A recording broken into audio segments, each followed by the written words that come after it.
Indian cricket team champion trophy जीतती है तो इनकी छाती पर सांप लौट जाते हैं। अभी तक इनको तकलीफ होती थी कि पाकिस्तान क्यों हार गया, इनके अब्बा जान क्यों हार गए, लेकिन अब इनको तकलीफ होती है कि भारत क्यों जीत गया।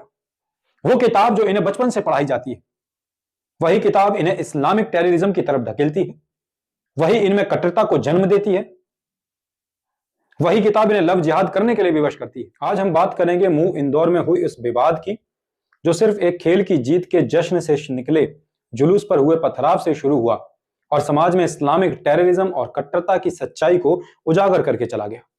नमस्कार साथियों, मैं हूं मंथन चौहान और आप देख रहे हैं नव भारत नई आवाज।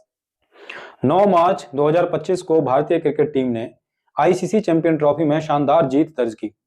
देश भर में खुशी का माहौल था और मऊ के लोग भी अपनी टीम की इस ऐतिहासिक जीत का जश्न मनाने सड़कों पर उतरे। तिरंगा लहराते हुए, भारत माता की जय और वंदे मातरम के नारे लगाते हुए ये लोग जुलूस में आगे बढ़ रहे थे। लेकिन जैसे ही ये विजय जुलूस जामा मस्जिद के पास पहुंचा, कुछ लोगों को ये राष्ट्र प्रेम रास नहीं आया। अचानक पथराव शुरू हो गया, जिससे माहौल तनावपूर्ण हो गया। महिलाओं, बच्चों और आम नागरिकों पर पत्थर फेंके गए, आगजनी की गई। ये सोचने वाली बात है कि जब ना तो कोई जुलूस में धार्मिक झंडा था, ना ही किसी धर्म विशेष के नारे लगाए जा रहे थे, फिर आखिर मुसलमानों को इससे इतनी तकलीफ, इतनी दिक्कत क्यों हुई? साथियों, ये पहली बार नहीं हुआ है जब मुस्लिम समाज के लोगों ने पत्थरबाजी की हो। आपने देखा होगा, जब भी कोई हिंदू धार्मिक जुलूस निकलता है, चाहे वो रामनवमी हो, कृष्ण जन्माष्टमी हो या फिर किसी अन्य आयोजन की शोभा यात्रा हो, तब भी इसी तरह से मस्जिदों से निकलकर मुसलमानों द्वारा पथराव किया जाता है। लेकिन क्या आपने कभी सुना है कि किसी मुस्लिम त्योहार पर हिंदू, सिख, ईसाई या किसी अन्य समुदाय के लोगों द्वारा हमला किया गया हो? क्या कभी तजिया के जुलूस पर या फिर ईद की नमाज के दौरान पथराव हुआ है आज तक? भारत में 100 करोड़ हिंदू हैं, फिर भी कभी भी तजिया और ईद की नमाज पर हमला नहीं हुआ। लेकिन बार बार ऐसे हमले ये साबित करते हैं कि कट्टरता की जड़ें कितनी गहरी हो चुकी हैं। यह केवल धर्म से जुड़ा हुआ मामला नहीं है, बल्कि ये एक मानसिकता बन चुकी है जो तिरंगे को देखकर असहज हो जाती है, जो भारत माता की जय के नारे सुनकर भी उग्र हो जाती है। जब इन लोगों की राष्ट्रभक्ति, देश प्रेम पर सवाल उठाया जाता है, तब इस समाज के लोगों द्वारा कहा जाता है कि तुम कौन होते हो हमारी राष्ट्रभक्ति, हमारे देश प्रेम पर प्रश्न चिन्ह उठाने वाले। क्या आपको पता है, संविधान रचयिता श्री भीमराव अंबेडकर जी ने कहा था और उन्होंने अपनी किताब में भी लिखा है कि एक मुसलमान कभी भी राष्ट्रभक्त, देशभक्त नहीं हो सकता है। उसकी वफादारी सिर्फ उसके धर्म के प्रति है, ना कि उसके देश के प्रति।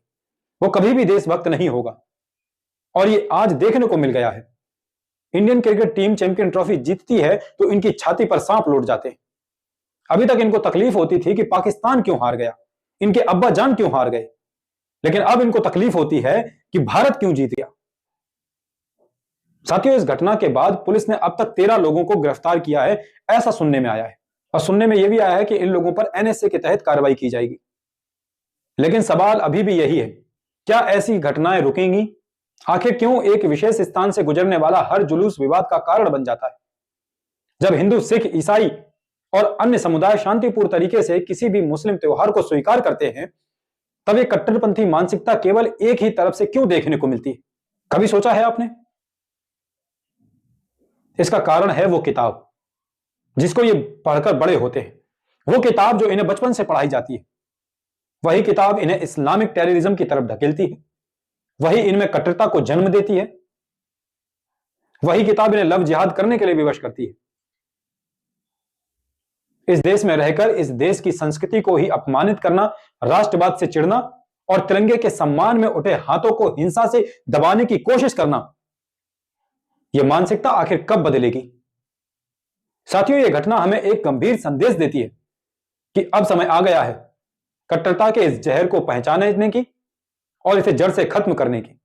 और जो सेकुलर लोग हैं, जो निम्न जाति के लोग हैं, जिनके दिलों में मुस्लिम प्रेम, मुस्लिम भाईचारा कूट कूट कर भरा हुआ है, वो मेरी एक बात जान लें कि जो व्यक्ति अपने देश का नहीं हुआ, जो धर्म अपनी माटी का नहीं हुआ, अपने समाज का नहीं हुआ, जिस धर्म के लोग अपने देश की जयकार नहीं कर सकते, भारत माता की जय नहीं बोल सकते, उस धर्म के मानने वाले लोग कभी भी आपके सगे नहीं होंगे। जिस दिन इनको मौका मिलेगा, सबसे पहले ये आप पर वार करेंगे, आपकी बहन बेटी के साथ लव जिहाद जैसा घिनौना खेल खेलेंगे, और उस दिन आपका सेकुलरिज्म ही आपकी बर्बादी का कारण बनेगा। क्या आप भी मानते हैं कि देश में इस बढ़ती कट्टरता पर खुलकर बात होनी चाहिए? अगर हां, तो अपने विचार, अपना मत हमें कमेंट कर जरूर बताएं, और हो सके तो इस वीडियो को ज्यादा से ज्यादा लोगों तक शेयर करें, ताकि जो आपके जानने वाले लोग हैं, जो आपके रिश्तेदार हैं, जो आपके दोस्त हैं और जो सेकुलर हैं, उनके दिमाग से सेकुलरिज्म का भूत उतर सके। जय हिंद, जय भारत, जय श्री राम दोस्तों।